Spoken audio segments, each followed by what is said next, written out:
거부권 정치와 담합 정치.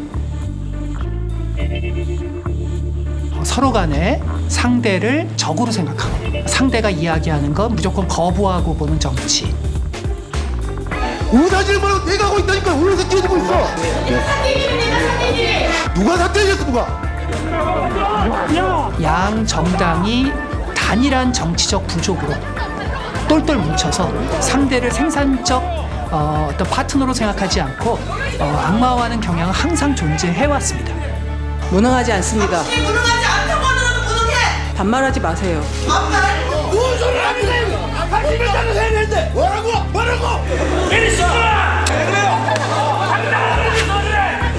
현재 한국 정치는 상대를 적으로 생각하는 거부권과 지나친 담합이 함께 공존하는 시대다. 이렇게 현 시대를 규정합니다.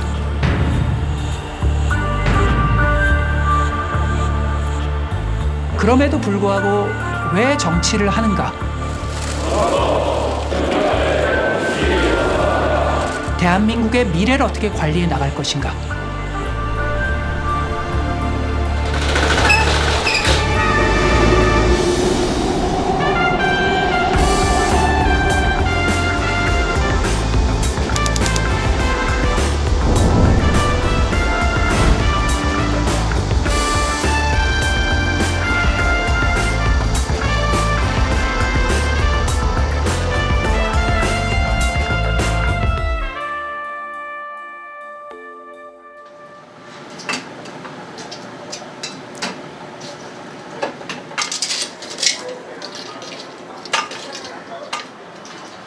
(40대) 고깃집 사장님 이현욱 씨입니다. 몇 년 전만 해도 열심히 일하고 안 먹고 아꼈으면 조금씩은 적으면 됐지만 지금 현실적으로는 자영업자들이 1인 2역, 3역을 해야만이 간신히 가게를 유지할 수가 있어요. 사람 한 명 쓰려면 지금 한 달 기준으로 한 360에서 400은 줘야 되거든요. 그러면 3명만 쓴다고 해도 한 달이면 1200이에요. 그래서 인건비를 줄였는데 빚은 오히려 늘었다고 합니다. 당연히 비쳤죠. 저 같은 경우는 이제 코로나 때 사람을 안 쓰고 생활비로 좀 까지긴 많이 까졌죠. 그래서 생활비 쪽으로는 좀 빚이 좀 있죠.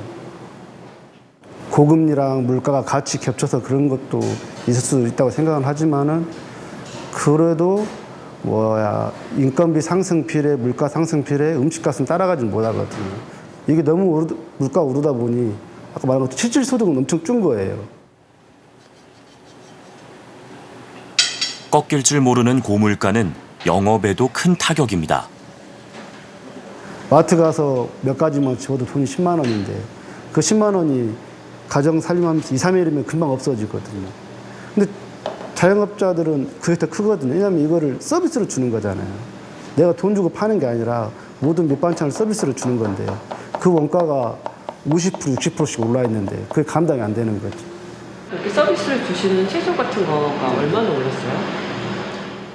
지금 야채류 같은 경우는 한 30% 이상은 올랐고요. 뭐 주세요? 저희는 상추, 깻잎, 양파 이렇게 곁들여 주고 저희가 메인으로 주는 서비스 품목이 양념게장 드리고 냉면을 후식으로 좀씩 서비스 드리거든요. 근데 제가 여기서 장사 시작했을 때만 해도 그때하고 지금 비교하면 냉면하고 게장 원가가 100%가 상승이 됐어요.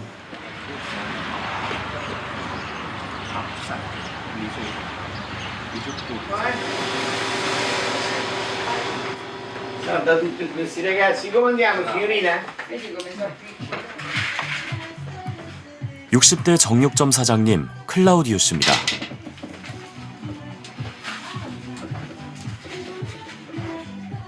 Allora, lo fai due cosce? 2 cosce complete, eh? Cosce su. Queste qua, no? Eccoli, come le faccio? A pezzi? A quattro, due pezzi. Ecco così, giusto? 여기도 우리나라처럼 자영업자들이 사라지고 있습니다. Qui a questa zona c'era una bellezza di 10 macellerie, in questa zona di statuario.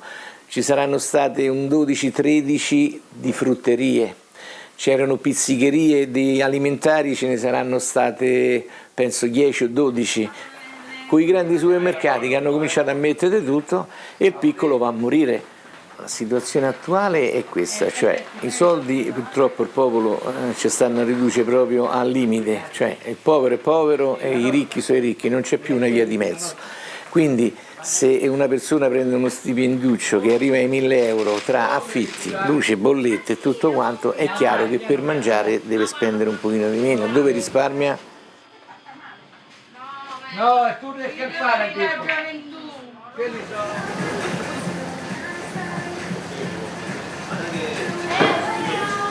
이번에 음식값을 올리기로 내가 마음 먹었거든요. 1,000원씩 올리는 거죠. 지금 소위 말하는 만지작 하고 계실 거예요. 1,000원을 올려야 되나 말아야 되나 버텨야 되나 어때야 되나.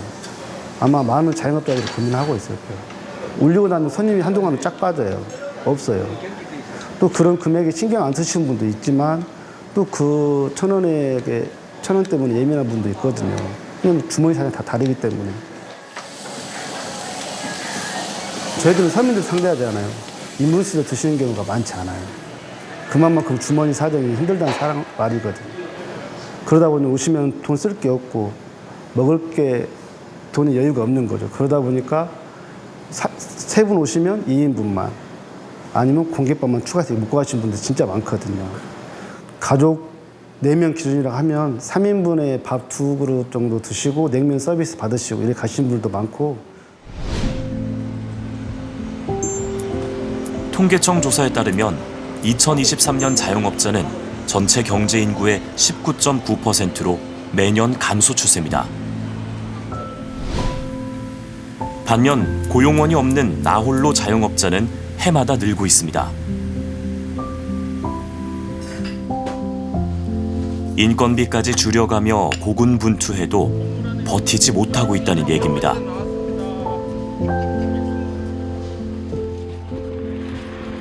이탈리아도 우리와 상황이 비슷합니다.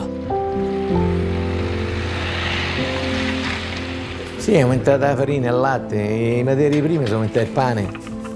Che se aumenta la farina aumenta tutto. Io torno dentro a un condominio, che adesso un condominio, se tu vai a pagare il condominio, sono 200 euro al mese, solo del condominio, è un altro affitto.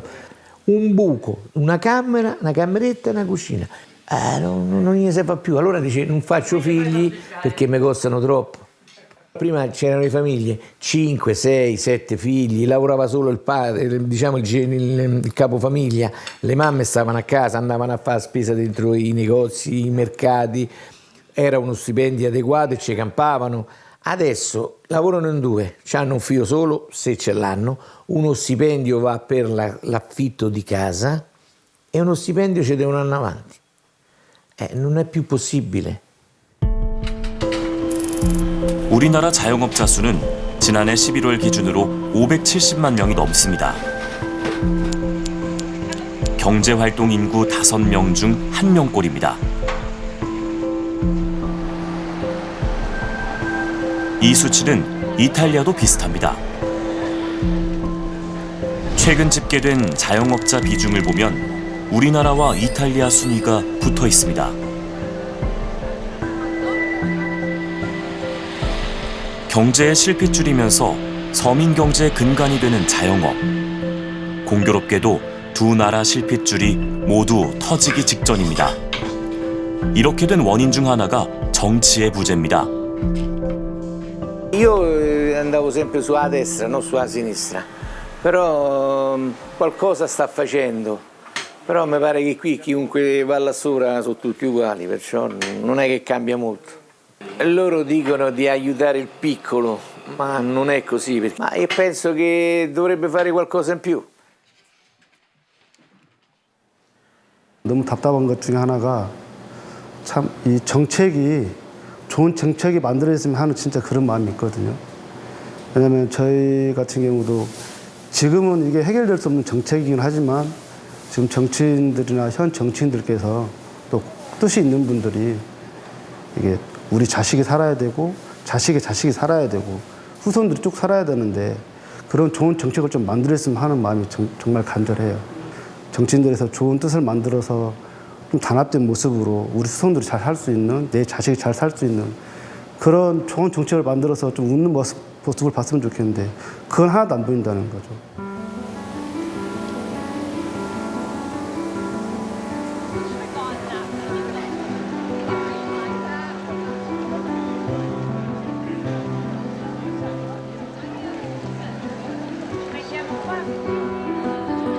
이 두 나라가 비슷하게 가는 건 또 있습니다.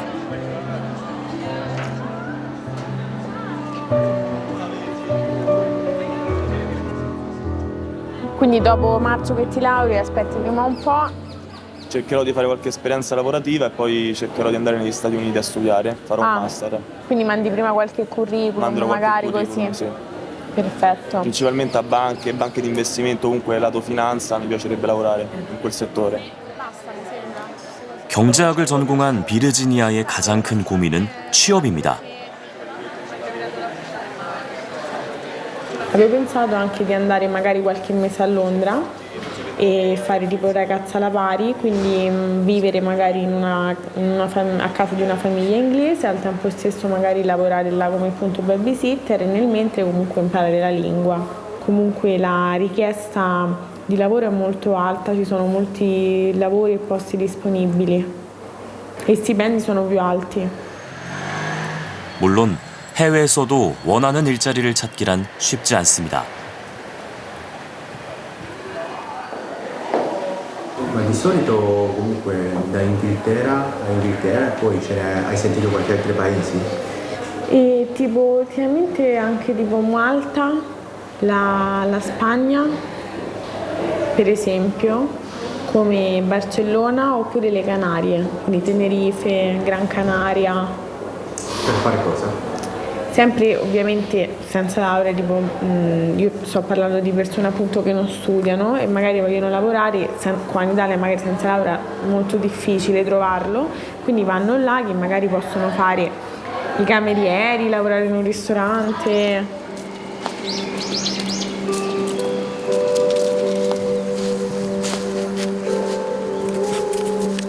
오빠 안녕.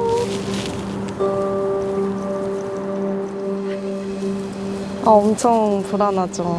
엄청 기간이 길어지니까 좀 불안한 마음도 있고 이제 다른 친구들은 다 직장에 다니고 있는데 저만 아직 취업 준비를 하고 있어서 좀 멘탈이 무너질 때도 종종 있는 것 같아요. 어떤 게 가장 걱정이에요, 지금? 제가 집이 본가가 지방이어서 지금 서울에서 혼자 자취하고 있는데 이제 취업 준비하면서 생활비도 이제 계속 부담을 해야 되니까 그런 게 좀 제 부담인 것 같아요. 구직 기간은 하염없이 길어지고 있습니다. 작년 여름쯤부터 준비를 하고 있어서 지금 1년 반 정도 된 것 같아요. 다른 직군으로 직무 전환하기로 마음을 먹으면서 공부를 하고 준비해야 될 시간이 필요해서. 직장 생활은 어디서 어느 정도 하신 거예요? 졸업 이후에는 대학교 교직원으로 1년 정도 일을 했었고 그 이후에는 컴퓨터 회사에서도 일했었고 졸업 이후에 회사는 총 3군데 다녔습니다. 공교롭게도 우리나라와 이탈리아는 얼어붙은 고용 상황까지 비슷합니다. Se tutto andrà bene, sì, il mio obiettivo ovviamente è cercare un lavoro, ma diciamo che in Italia ovviamente anche solo dopo avere la laurea triennale è molto difficile, quindi sicuramente sarò diciamo quasi costretta a continuare a studiare per altri 2 anni prendendo un master. Poi ovviamente la maggior parte della gente ormai è quasi tutta comunque laureata, quindi la domanda è ancora più difficile. Ti sembra che aiuta qualcosa per i ragazzi? Diciamo c'è qualche lavoro politico? per aiutare i ragazzi? No, al momento non sta aiutando i ragazzi in questa cosa e non ci sono appunto delle iniziative o degli aiuti da parte del governo nei confronti dei ragazzi. 그 정부에서 하는 것 같은데 무슨 청년 일자리 뭐 해가지고 인턴 같은 거를 기업하고 이렇게 협약해서 하는 게 있더라고요. 그런데 그게 보니까 체험형 인턴처럼 그 직무 경험만 하고 뭔가 뭐 기업에서 그 사람들을 뽑을 수도 있지만 뭔가 일회성으로 끝나는 것 같아서 그런 기회가 좀 더 늘어났으면 좋겠어요. 더 많은 기업에서.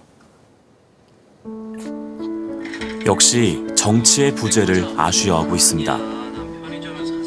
지금 너무 야당 여당 싸우는 것만 집중이 돼 있고 그 싸우는 과정에서 너무 자극적인 것들만 포커스 돼서 뭐 대통령이 이거 잘하네 못하네 이런 것만 너무 기사들이 진짜 쏟아지고 저같이 정치 잘 모르는 사람들은 사실 기사만 보고도 좀 현혹되기 쉽잖아요. 그래서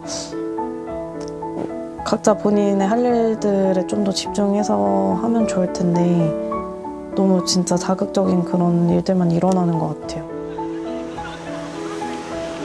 서로 닮아 있는 우리와 이탈리아.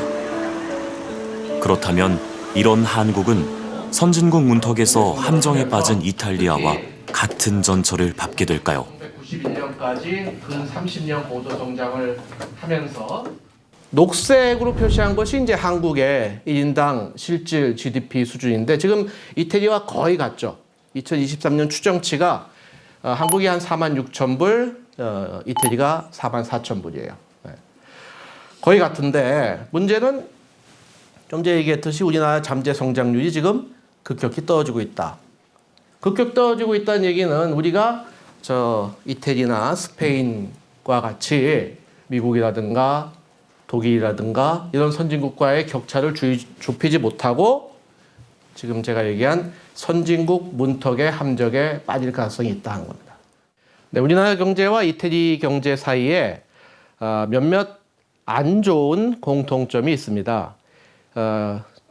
조금 전에 말씀드렸듯이 지금 잠재 성장률이 둔화되고 있고 또 다른 부분은 만성적인 재정 적자와 그로 인한 정부 부채의 증가입니다.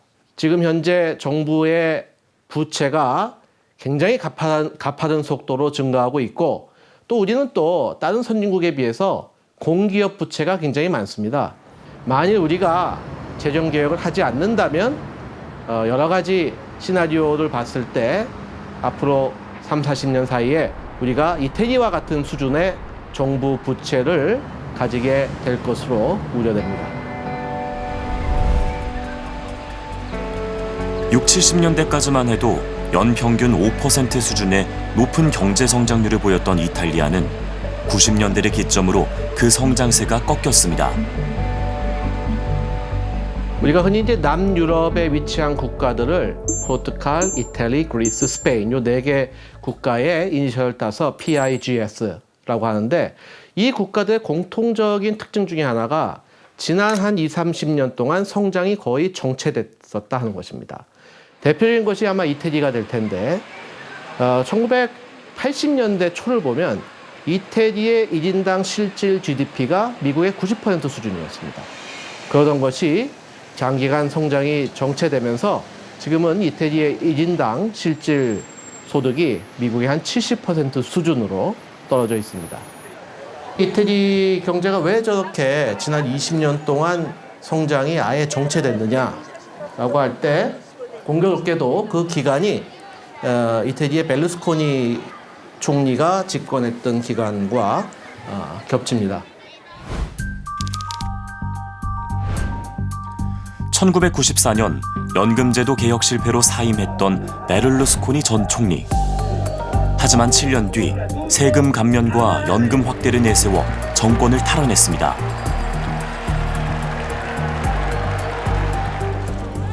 그 시점부터 베를루스코니는 포퓰리즘 정치의 상징이 됐고 나라 빚은 급증했습니다. 정치 불신도 커졌습니다.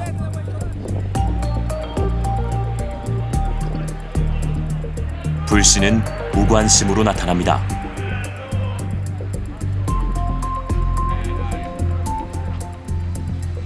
L'anno scorso no, prima votazione di presidente voi? Se possibile preferirei non rispondere, è una cosa più privata. Vi seguite qualche governo, politica di governo? Io personalmente penso di non essere ancora abbastanza informata per poter prendere una decisione abbastanza ferma. Quindi. Uguale, io mi identifico nel mezzo, se così possiamo dire. Quindi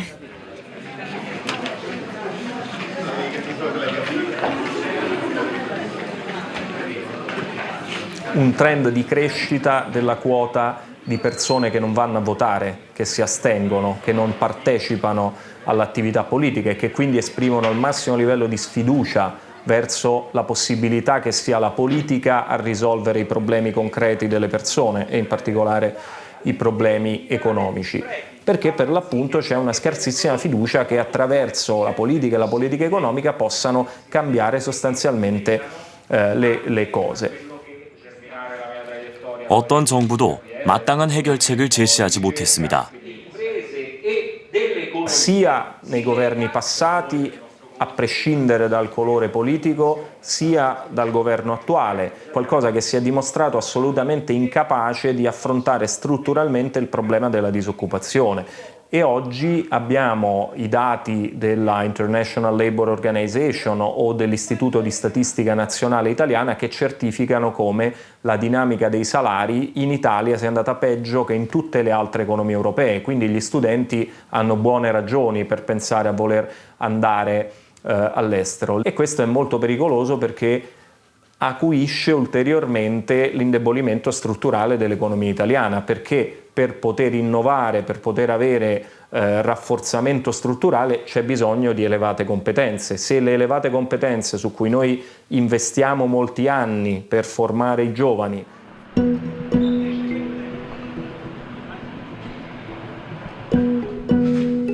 정치인을 만나봤습니다. 이탈리아 열린여당 소속 중진 의원입니다. In questo momento l'Italia ha bisogno di prendere decisioni molto coraggiose per consentire una crescita economica stabile nei prossimi anni. Questo è un contesto internazionale molto difficile. Quello che accade oggi nella politica nazionale è che il governo naturalmente prende delle strade, prende delle iniziative politiche, ma 99 volte su 100 l'opposizione non è d'accordo. Per portare avanti un'Italia nell'Europa. Per la dignità degli italiani e delle italiane. 정책 실행에 필요한 동의를 얻기 힘든 게 가장 큰 문제라고 말합니다. 여야 간 협의가 잘 이루어지지 않는다는 겁니다. Dove l'Italia ha saputo essere un paese unito tante volte, non sempre ma tante volte. In generale, tuttavia, il conflitto tra maggioranza e opposizione nella politica di tutti i giorni è piuttosto acceso, è piuttosto forte. Posso dire che si contrappongono ancora due visioni ideologiche diverse. La cooperazione con le opposizioni non è mai stata facile nella storia del nostro paese. Quando siamo una repubblica, moltissimi governi. E quello che accadeva era che il governo successivo cancellava anche le buone cose fatte dal governo precedente, soltanto perché magari le aveva fatte un governo di diversa estrazione politica. 협치의 부재는 이탈리아 정치의 고질적인 문제로 지목됩니다.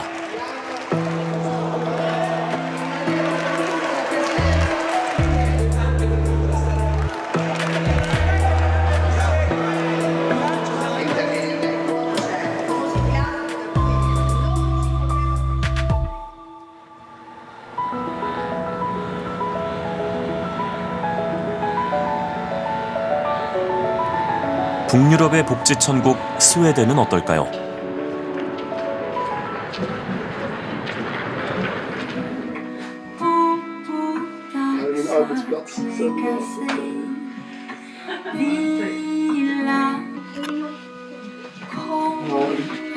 Nya kompisar som kommer hit. Ja, ska vi klä på oss och gå till förskolan? Träffa kompisarna där. Ska Skriv på mig och ta fram overallerna. Det här kan ju ni. Det är ju kallt idag. Den första dagen med riktiga minusgrader. 보르예손 씨의 하루 일과는 아이들 등원 준비로 시작됩니다.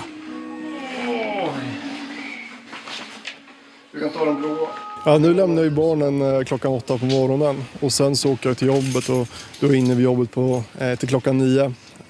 Och då jobbar jag lite senare så nu kommer min fru hämta barnen strax innan klockan 4 i eftermiddag.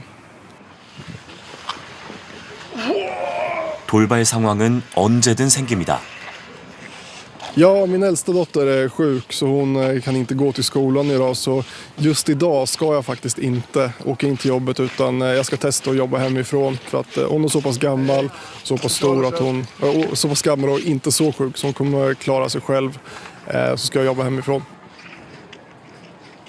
Men om jag inte kan jobba då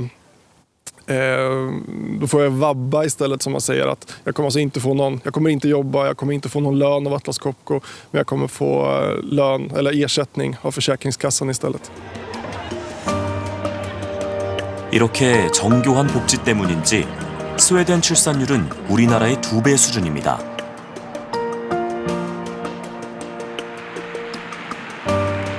보르예손 씨가 재택근무를 하고 있는 사이 회사로 가봤습니다.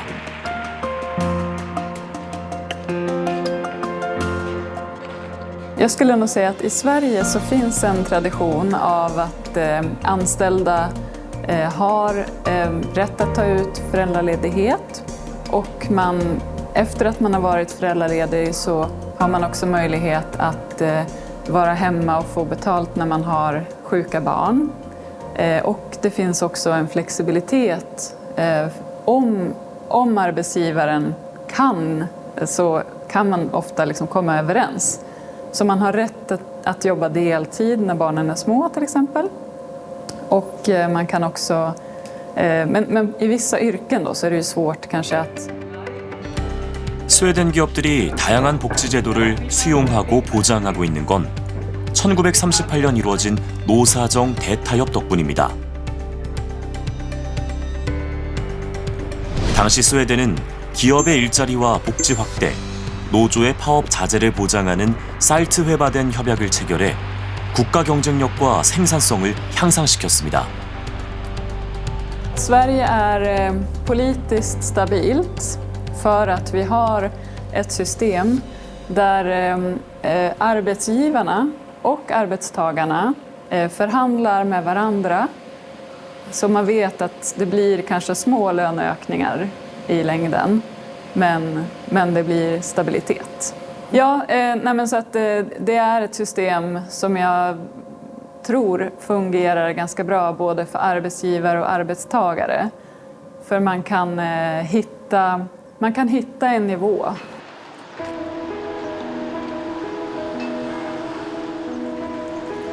좋은 일자리와 복지, 이로 인한 기업 경쟁력은 결국 안정적인 정치에서 비롯됩니다.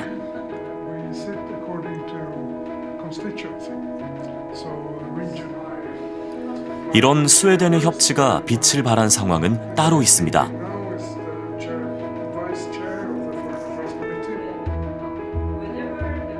Det är ett jättestort beslut vi fattade på 90-talet om att förändra pensionssystemet. Och för att det inte skulle ändras efter varje val så bildades en grupp av de partier som var överens om pensionssystemet då på 90-talet. Och nu är alla partier med i den här pensionsgruppen. Så vi försöker hålla pensionsfrågan separat från bråk i riksdagen och vallöften och så. 이탈리아가 실패했던 연금 개혁. 이 합의를 이끌어낸 원동력은 국가조사 보고서라는 제도였습니다. 국가조사 보고서 제도는 쟁점 법안의 합의안을 이끌어내는 스웨덴의 협치 제도입니다. 법안을 만드는 단계부터 여야 정치인, 각계 전문가, 국민이 특별위원회를 꾸리고 치열한 토론에서 나온 의견들을 수백 장의 보고서에 담습니다. 맞서는 이견을 조율하는데 최소 1년에서 10년까지도 걸립니다. 느리지만 충분한 수기를 거친 법안만이 의회에 오르는 건데 그만큼 국민 신뢰는 탄탄합니다.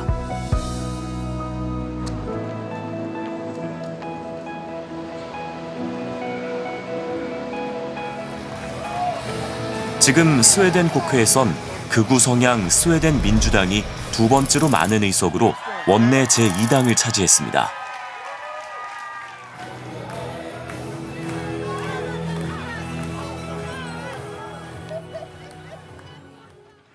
흥미로운 점은 이 극우 정당의 행보입니다.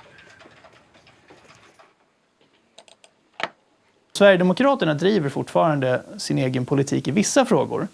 Men på de områdena där vi har kommit överens och har en ganska omfattande agenda, där har vi valt bort att driva en egen linje. 극우당의 변화를 이끈 건 티도 협정, 즉 중도 우파 연합 정부와 맺은 정치적 합의 덕분입니다. 이념을 떠나 국가의 이득이 되는 정책을 적극 반영하자는 약속입니다. Och sedan så styr den här regeringen på ett avtal med oss. Och det är det som kallas för Tidöavtalet. Så det är alltså ett kontrakt mellan oss utanför regeringen och regeringen. På att de ska genomföra en viss agenda under mandatperioden. Tidöavtalet är ju inte heltäckande. Det täcker inte alla områden som riksdagen hanterar. Så vi brukar resonera så lite förenklat att där vi inte har kommit överens om vad vi ska göra under mandatperioden så står det oss ganska fritt att motionera, komma med egna förslag, driva våran politik.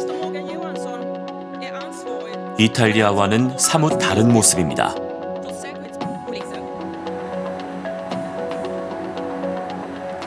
이 극우 정당을 상대하는 집권당 의원 입장을 들어봤습니다. Och eftersom många tycker att deras ideologi, som du säger, inte är någonting man ställer upp på, man upplever dem som rasistiska, så har man tagit avstånd från dem. Men vi har samtidigt konstaterat att de får så många röster så det går inte att ignorera dem som parti. Och därför har vi sagt att de sitter inte i regeringen, men vi kan prata med dem om de frågor där vi kan komma överens. 이런 안정적인 정치의 바탕은 무엇일까요?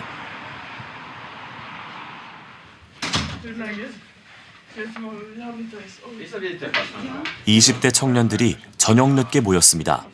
Alltså jag gillar någonting, det är också logiskt och vi gillar inte bläckfisk. Och då är kvällens debatt nu om Sverige ska bygga en bas på Mars.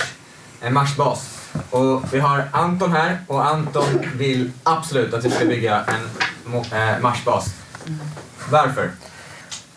Och att hela tiden sträva efter att nå nya höjder och pusha nå nya milstolpar.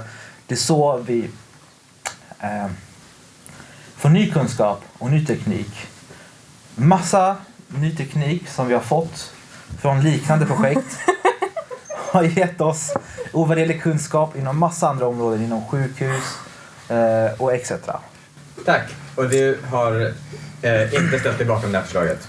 Och där har vi det. Prioriteringar. Vi kan inte ens kontrollera vårt eget land, men vi vill slösa våra pengar för att bygga till en ny planet. Jag tycker absolut det är rimligt. Våra skattepengar ska gå till det som krävs. Till vår medmänniskor, till oss. Innan de går till en annan planet som vi inte ens är säkra om vi kan andas eller bo i. Tack, en applåd. 이런 토론을 주도하는 건 정당 청년위원회입니다. 스웨덴 정치의 첫 관문이기도 합니다. Så det här är också en bra övning på det sättet att man får öva på att argumentera för saker som man själv inte känner så mycket för. Och jag tycker att ni båda gjorde ganska bra ifrån er. 특히 토론은 청년 정치 활동에서 큰 비중을 차지합니다. 협치에 필요한 설득과 타협의 기술을 배우는 겁니다.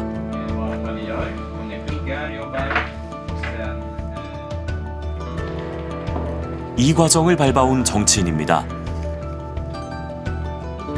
Jag blev medlem i Sverigedemokraterna 2012, då var jag 16 år gammal. Och sen var det val 2014, så mitt första år i partiet byggde ju på att skapa förutsättningar att genomföra valrörelsen. Det gjorde vi och jag valdes in i kommunfullmäktige när jag var 18. Året efteråt så blev jag ansvarig för vår ungdomsverksamhet på nationell nivå för hela Sverige. Och det var sen språngbrädan in i riksdagen 2018. 바닥부터 다져온 경험은 신뢰로 보상받습니다. När jag var med utskottet i Sydkorea, då var en del förvånade miner när det var jag som ledde delegationen.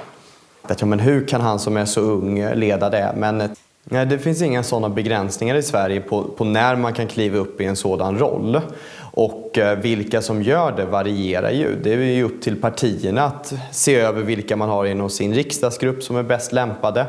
Men jag som är ung i min roll tycker att det är väldigt viktigt att jag är lyhörd gentemot äldre partikollegor och andra. Försöker att väga in andras kunskap på området också. Men hittills har jag inte fått några klagomål på min prestation.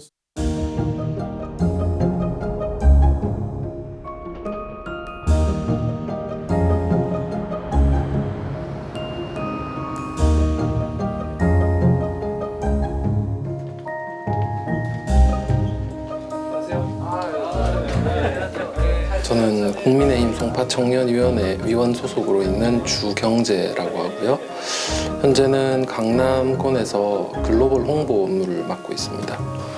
한 6개월 전쯤에 이제 제가 인터넷 서칭을 하다가 이제 송파병 이제 청년위원회가 가장 그 모집 공고글이 가장 성의 있게 그렇게 적혀져 있어서 제가 인적사항 적고 지원하게 됐습니다.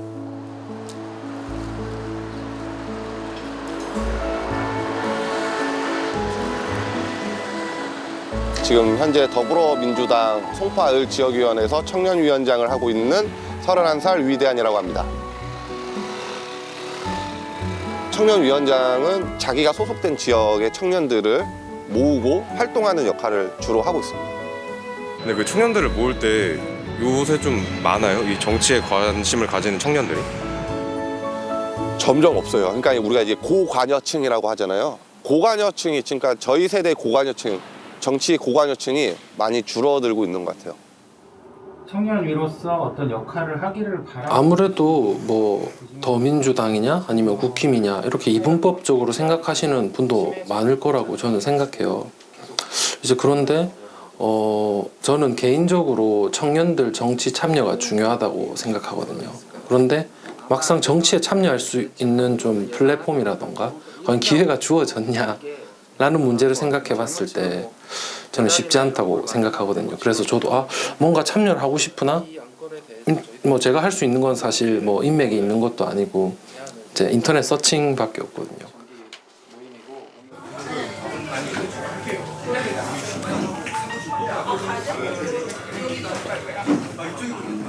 정치 활동이라고 하는 거는 내 시간을 내서 하는 거란 말이에요.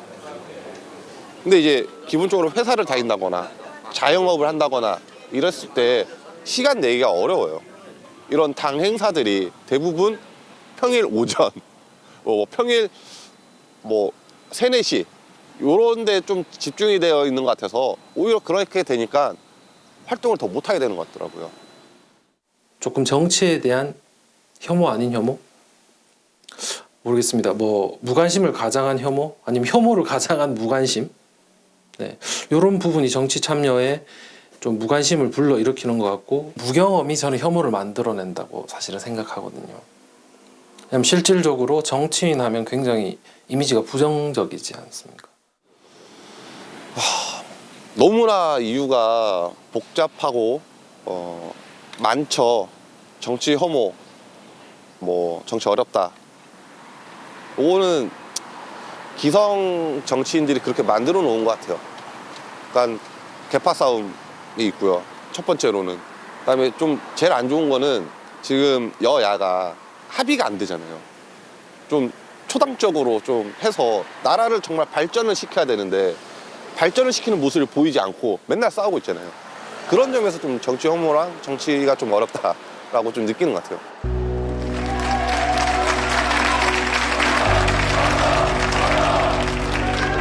해주시기 바랍니다.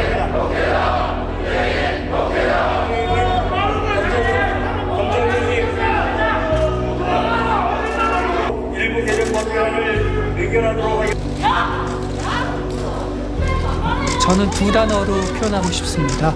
거부권 정치와 담합 정치. 이 두 가지가 동시에 공존하는 게 한국 정치의 가장 큰 문제다. 서로 간에 상대를 생산적인 갈등, 경쟁의 대상으로 생각하지 않고 적으로 생각하고 무조건 상대가 이야기하는 건 무조건 거부하고 보는 정치. 거부만 하는 게 아니라 어떤 이슈들에 있어서는 양당이 함께 담합이 공공연하게 진행된다. 그래서 저는 현재 한국 정치는 상대를 적으로 생각하는 거부권과 또한 지나친 담합이 함께 공존하는 시대다. 이렇게 현 시대를 규정합니다. 들어오십시오, 여러분. 야, 이거 안 추워? 빨리 나와 이쪽으로. 안 추우냐고? 뭐라고? 안좀 소리해. 말도 안 되는 소리 하고 있어. 어디 동네 양아치들 하는 짓을 여기서 하려고 그래? 누가 동네 양아치인데? 당신. 87년 민주화 이후에 한국 정치를 규정한다면 저는 적대적 상호 의존이라고 봐요. 언제나 한국 정치는 상대를 생산적 어떤 파트너로 생각하지 않고 악마화하는 경향은 항상 존재해왔습니다. 그러다 보니까 별로 그 정당이 혁신을 강하게 하지 않고도 상대의 실수로 축구로 비하면 그러니까 득점하지 않고 상대가 자살골을 넣는 걸 통해서 한국 정치가 유지돼 왔죠.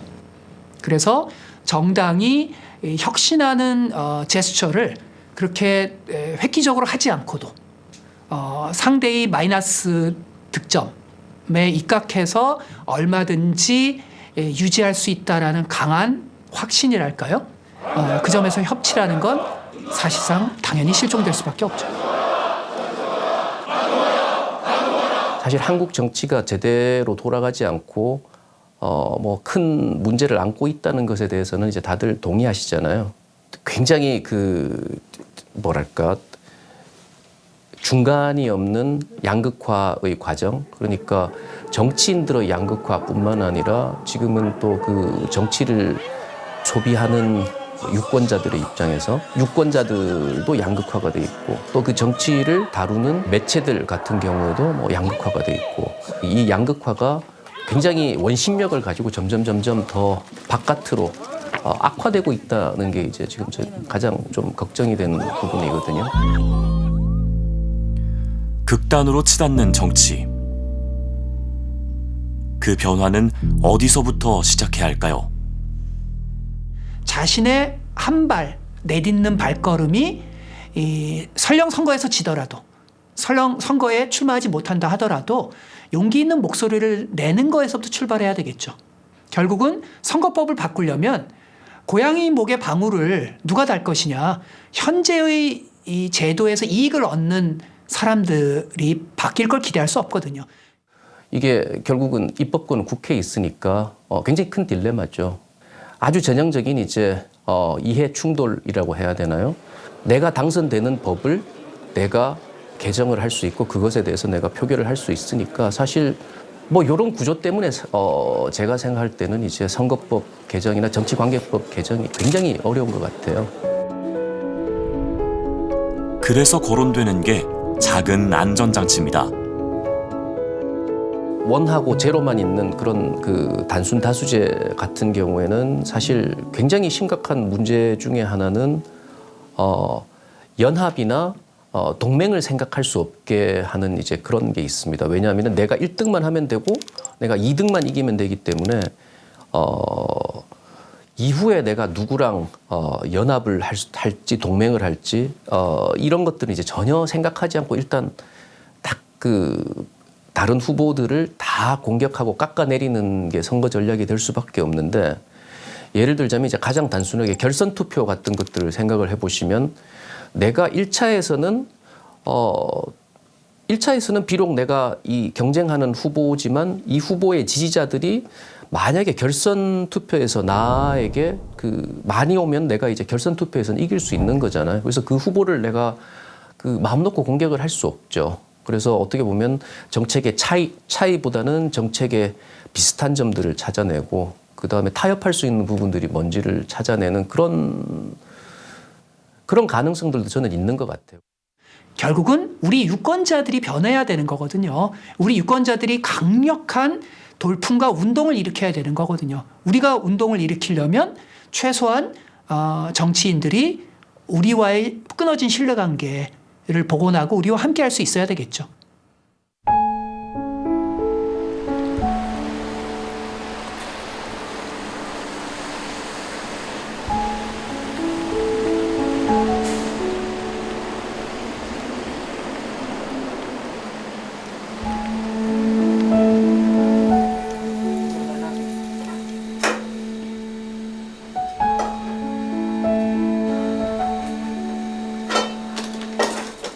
몇 년도에 시작했지 우리가? 7년 됐으면? 17년도? 17년도 10월, 11월 달 초에 해가지고 지금 만 7년 넘었어요. 지지하는 정당 같은 거 있으세요? 없어요. 정당은 뭐 뚜렷하게 없어요. 일단 누가 잘하니 못하니 따지기 전에. 저는 그래요. 딱히 그렇게 뭐 정치에 대해서 그렇게 많은 관심은 없어요. 사실 공약 보고 찍기도 하고 그러니까 소신껏 그렇게 찍는 거예요. 잘할 것 같으면은 찍어주고 정당을 떠나서. 저도 마찬가지. 누가 뭐 잘하고 못하고가 아니라 이제 내가 판단하기에 뭐 기준은 사람마다 틀릴 수 있겠지만은. 그 사람의 뭐 언행이나 행동을 보고 내가 판단하는 거죠. 보면은 뭐 서로 뭐 내가 달라니, 응? 진짜 어떻게 보면 초등학교 유치하게 싸우는 애들 초등학생만 싸우는 마냥 그렇게 싸우니까 그 마음이 안 들죠. 걱정되는 경제가 빨리 안정이 됐으면 좋겠어요. 정치인들 서로 싸우지 말고 앞에서 좀. 우리 시장 경제 좀 살려줬으면 좋겠어요. 국민들한테 서민들이나 뭐 이렇게 어려운 사람들한테 좀 더 이렇게 보탬되고 힘이 될 수 있는 그러한 여건만 만들어주면 좋다고 생각하죠.